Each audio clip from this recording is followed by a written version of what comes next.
Hello बच्चों, क्या हाल चाल आप लोग को? मस्त है। फिर से स्वागत है आप लोग को एलएस ऑनलाइन क्लासेस में। आज हम फिर नए वीडियो के साथ और नए चैप्टर के साथ आप लोग के आए हैं और ये चैप्टर विश्व के दांत है और इसमें हिंदी का है, गोधूली का, ठीक है। और इसमें आप लोग अच्छे से पढ़ाई करेंगे और सारा के सारा ऑब्जेक्टिव आप लोग मतलब वीडियो में ही सारा आप लोग देख पाएंगे, ठीक है। तो अब हम लोग चलते हैं कहाँ पे, टॉपिक पे चलते हैं, यानी प्रश्न पे चल रहे हैं, ठीक है, क्वेश्चन आंसर पे चल रहे हैं, ठीक है। चलिए सबसे पहले आ रहे हैं विश्व के दांत पाठ की कौन सी विधा है? तो यह एक क्या है, यह एक कहानी है। क्या है? कहानी है, ध्यान रखिएगा। और विश्व के दांत के लेखक कौन है? नलिनी विलोचन शर्मा है, ठीक है। नलिनी विलोचन शर्मा का जन्म कहाँ हुआ था? तो पटना के क्या हुआ था, बदल घाट में हुआ था, ठीक है। नलिनी विलोचन शर्मा का जन्म कब हुआ था? तो नलिनी विलोचन शर्मा का जो जन्म हुआ था कितना हुआ था, 18 फरवरी 1916 ईस्वी हुआ था। नलिनी विलोचन शर्मा का जो जन्म हुआ था वो कब हुआ था? 18 फरवरी 1916 ईस्वी में हुआ था। अब आगे की ओर, नलिनी विलोचन शर्मा की स्कूल की पढ़ाई कहाँ से हुई थी? पटना कॉलेजिएट स्कूल से हुई थी। अब आगे की ओर, किस विश्वविद्यालय से नलिनी विलोचन शर्मा ने किस विश्वविद्यालय से नलिनी विलोचन शर्मा ने संस्कृत और हिंदी में एमए किए थे? तो ये किए थे पटना विश्वविद्यालय से। कौन से किए थे? पटना विश्वविद्यालय से किए थे। आगे की ओर बढ़ रहे हैं, ठीक है। उससे पहले आप लोग को हम कुछ बता देना चाहते हैं। अगर आप लोग चाहते हैं कि किसी आपका दोस्त, अगर आपका पैसा भी नहीं है तो कोई दिक्कत नहीं है, सारा के सारा वीडियो यहाँ पर अपलोड हो चुका है, धीरे धीरे हो रहा है। आप लोग सारा वीडियो क्या कर सकते हैं, देख सकते हो और बिल्कुल आप लोग टॉपिक वाइज टॉपिक समझा दिया गया है और कहीं से भी जाने के क्लास करने की ऑफलाइन हो कहीं की जरूरत नहीं पड़ेगा, ठीक है। तो इसलिए आप लोग को क्या करना पड़ेगा, क्लास करते रहिए रेगुलर। चलते हैं आगे की ओर, ध्यान दीजिएगा, ध्यान दीजिए।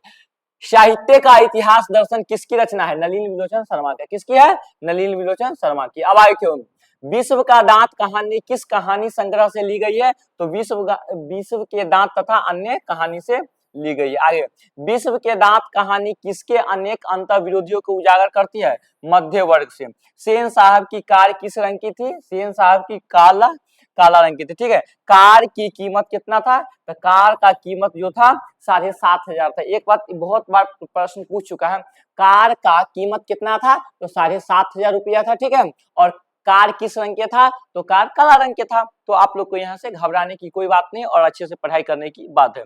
सेन साहब के यहाँ गिरधर क्या था? तो सेन साहब के यहाँ गिरधर जो था वह किरानी था। सेन साहब के यहाँ जो गिरधर क्या था? एक किरानी था, ठीक है। क्या था? किरानी था। अब आगे की ओर बढ़ रहे हैं, चलते हैं। सेन साहब के बेटे का नाम क्या था? कासू या खोखा था। सेन साहब की कितनी पुत्रियां थी? तो सेन साहब की 5 पुत्रियां थी। सेन साहब अपने पुत्र को क्या बनाना चाहते थे? तो सेन साहब अपने पुत्र को बिजनेसमैन या इंजीनियर बनाना चाहते थे। सेन साहब अपने पुत्र को क्या बनाना चाहते थे? तो सेन साहब अपने पुत्र को बिजनेसमैन या इंजीनियर बनाना चाहते थे। अब आगे की ओर बढ़ रहे, ध्यान दें।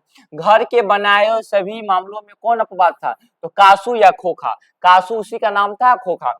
तो घर के जितना भी नियम बनाया गया था ना, वो खोखा इस नियम से विरोध करता था, क्योंकि उसको पांचों बहनों को, क्योंकि लड़का को तो छूट मिलता था और लड़की को छूट नहीं मिलता था, इसलिए उसको क्या होता था, उसको नहीं मिलता था। अब आगे की ओर बढ़े, ठीक।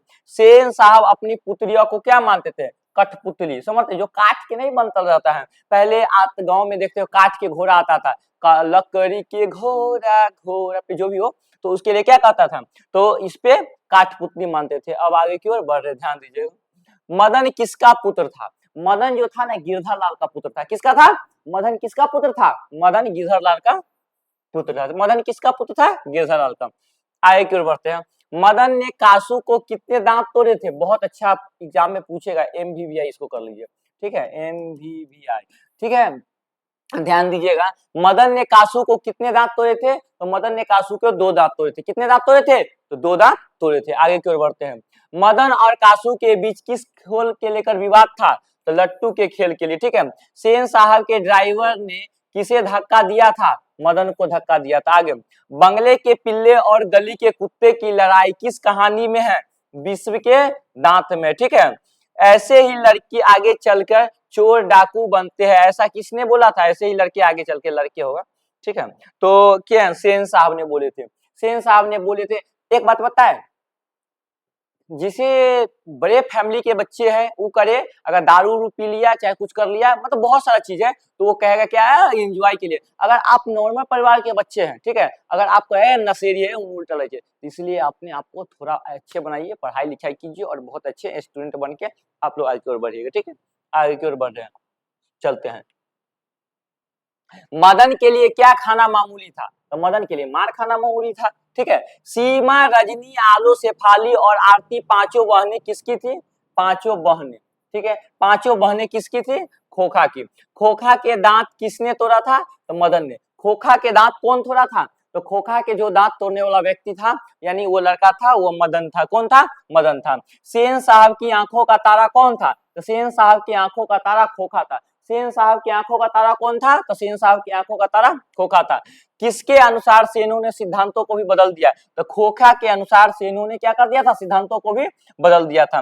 माँ क्या है? माँ क्या, मैं तो खोखा को इंजीनियर बनाने जा रहा हूँ, मैं तो खोखा को इंजीनियर बनाने जा रहा हूँ, ऐसा किसने बोला था? तो ये सेन साहब बोले थे। कौन बोले थे? मैं तो खोखा को इंजीनियर या बिजनेसमैन बनाने जा रहा हूँ, ऐसा कौन बोले थे? तो ये बोले सेन साहब। सेन साहब की पांचों लड़की कैसी थी? सेन साहब की पांचों लड़की मूर्ख थी। सेन साहब की पांचों लड़की कैसी थी? तो सेन साहब की पांचों लड़की मूर्ख थी। और एक बात अच्छी आप लोग के लिए बता देते हैं, सारा ऑब्जेक्टिव यहाँ पर समाप्त हो चुका है। आप लोग अच्छे से इसको रीडिंग कीजिए, वीडियो को एक दो बार देखिए, ताकि आप लोग को हो जाए क्या, किसी जो भी बच्चा रहा वो सीख जाएंगे। और अपने दोस्त को जब भी शेयर कर दीजिए, ताकि आपका दोस्त भी नया सीखे और कम टाइम में ज्यादा सीखे। मेरा उद्देश्य ये है कि ज्यादा टाइम ना ले और कम टाइम में आप लोग को अच्छे एजुकेशन प्रोवाइड करा दे, ये मेरा असूल है, ठीक है। इसलिए चाहेंगे तो 1 बाय 1 करके भी हम लिख सकते हैं, जिसमें हम 2 मिनट बकवास करें। क्या है बकवास करना है? सिर्फ एजुकेशन मतलब एजुकेशन, बाकी बात आप लोग का घर से सब कुछ सीख जाएंगे। तो मिलते हैं नेक्स्ट वीडियो में, तब तक के लिए जय हिंद, जय भारत, बाय बाय।